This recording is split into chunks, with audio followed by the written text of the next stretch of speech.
How's it going, guys, and welcome back to the channel. Today's prediction video focuses on some action coming from Italy's Serie A as FC Internazionale host Napoli on the 17th of March, that is the Sunday. Now, the last time these two sides went head to head was in the final of the Supercoppa Italiana, that is the Italian Super Cup, on the 22nd of January earlier this year. It was a match where both sides just went back and forth. It was a difficult match. You could see it was very even, and both sides seemed to be very, very stubborn. Honestly, it looked like the match was going to go to extra time and then penalties until in the 90th minute, Lautaro Martinez opened the scoring with what would prove to be the game-winning goal for Inter Milan. The ball is cut back from the right wing, and Martinez just does what he needs to do to direct it into the back of the net. Obviously, Inter were helped by the fact that Simeone was shown a red card in the 60th minute. But at the end of the day, the record will show that the scoreline was Napoli 0, Inter Milan 1.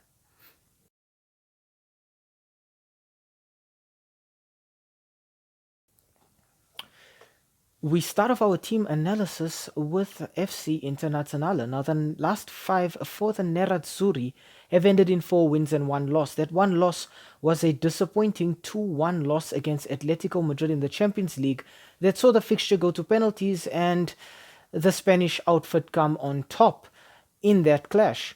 I think, obviously, firstly, the player we got to talk about for Inter's got to be Lautaro Martinez as captain with his 26 goals and 5 assists. I think a lot of his teammates will be looking to him right now to just sort of revitalize them, get them back to winning ways, put that loss behind them, especially considering that I think he missed one of those penalties. In fact, I think he missed a crucial penalty. So he's going to have to show some massive character and show that he can shoulder the weight of that captain's armband. Next up, I want to talk Hakan Çalhanoğlu with 11 goals and 3 assists. When the strikers are not getting the job done, and it falls to the midfield to get the goals, it's usually Çalhanoğlu getting on the end of them. He's got the creative brain to be able to dictate play, to be able to get some very, very good passes, and to sort of orchestrate the attacks from deeper, but also to come up as a surprise package in the opposition box for Inter and get goals. And finally, I want to talk Henrik Mkhitaryan with 2 goals and 10 assists. Mkhitaryan, I would say, is the opposite of Çalhanoğlu. If Çalhanoğlu is getting forward to get goals, Mkhitaryan is still playing in deep. That's why he's got so many assists.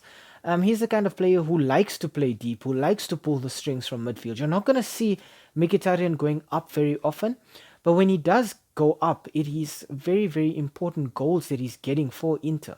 But I think Mkhitaryan's role in this one is going to be more about picking holes in that Napoli midfield.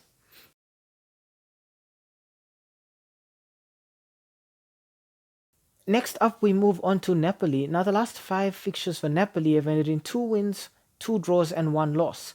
Their last fixture was also a loss in the Champions League, 3-1 against Barcelona. A result that saw Napoli dumped out unceremoniously from the Champions League. I think a player who is shouldering a massive burden at Napoli this season has got to be Victor Osimhen. With 13 goals and 4 assists, I think a question that has been coming up quite often lately is, where do Osimhen's loyalties lie? There's a lot of talk about him leaving Napoli, and I think a lot of people now feel that because he knows he's going to leave, he's not giving 100% for the club anymore. I don't think that's true. I think if you looked at Osimhen against Barcelona, he still did what he was doing best for Napoli last season, getting in good positions, trying to find holes in that Barcelona defense, capitalizing on loose balls. But unfortunately, it just wasn't enough. And I think Osimhen is going to have a big task against this Inter defense that is usually quite stubborn. Next up, I want to talk Vicha Kvaratskhelia with 10 goals and 6 assists. Kvaratskhelia, like Osimhen, is shouldering a great burden at Napoli. Due to the fact that Osimhen and Kvaratskhelia was such a big part of Napoli winning the Scudetto last season. But while Osimhen was just getting goals, Kvaratskhelia was creating and getting goals. And it seems that he's failed to do either one this season. It's been a very difficult patch for Kvaratskhelia, not being able to convert chances, but also not being able to create chances for anybody else. He's been off form for a very long time, and it seemed as though he was coming back with that form coming into this fixture against Barcelona, but it was not to be. And this is now the period where Kvaratskhelia really, really needs to get going.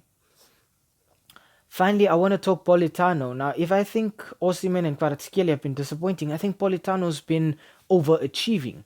With 7 goals and 8 assists, Politano used to play for Inter, and then I think he was shipped off because he was just surplus to requirements at the San Siro.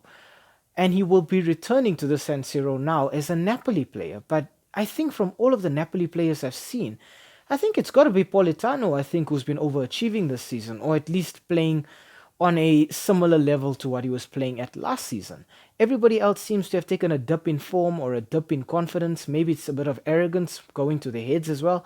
But Politano's been able to keep his feet on the ground, and he's been able to deliver some very, very good performances, getting important goals, but also creating important opportunities for his teammates.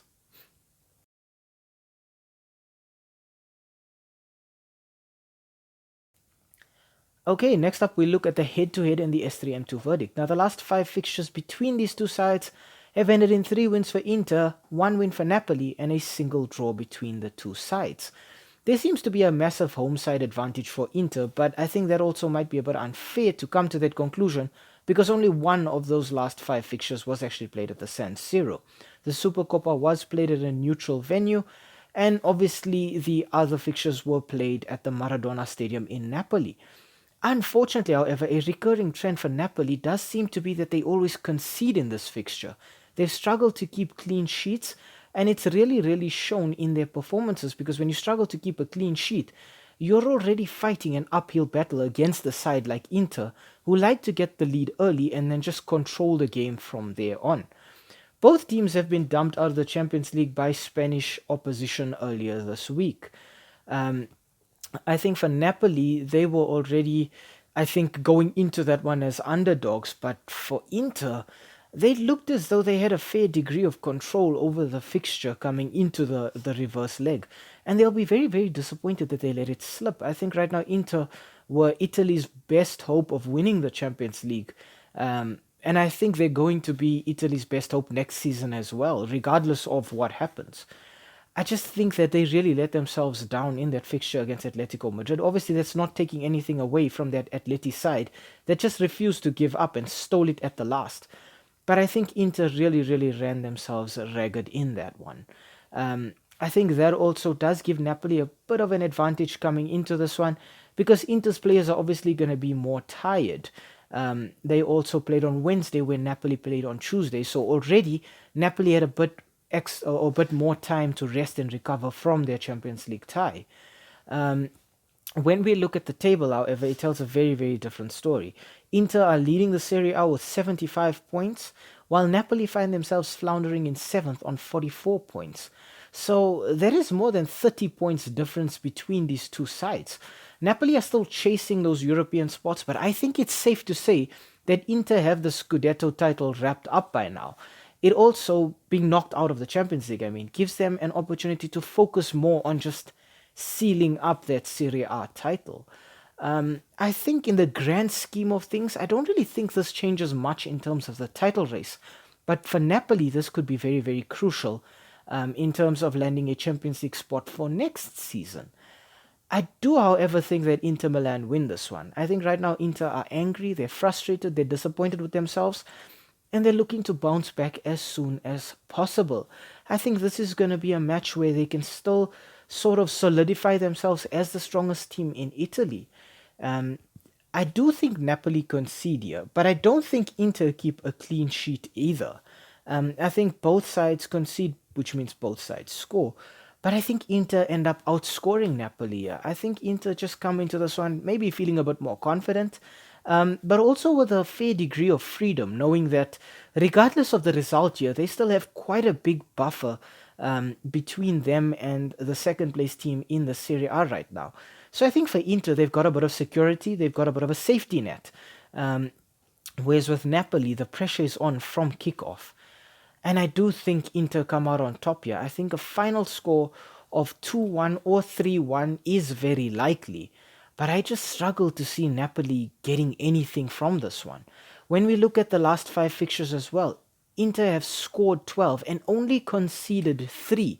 Mind you, 2 of those goals were against Atletico Madrid. Napoli, on the other hand, have scored 11 but conceded 7. So they're very leaky at the back, even if both teams are getting decent goal output right now. And I think Inter will take advantage of this. Inter will be able to poke holes in this Napoli defense that still seems to be finding its feet, and seeming to find some chemistry. But it's really been a difficult rebuild period for Napoli this season.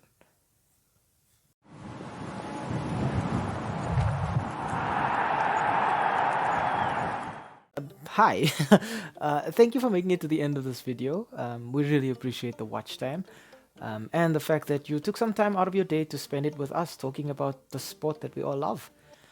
If you enjoyed the content, why not, drop a like down below or comment in the comment section. Maybe even consider subscribing to the channel. And I mean, while you are here right now, have a look at some of our old videos too. They should be appearing on the screen right now, along with that subscribe button. So you know exactly what to do. Um, Thank you so much. It really helps with the YouTube algorithm. And have a great day out there. And we hope to see you again very, very soon. Thanks. Stay safe.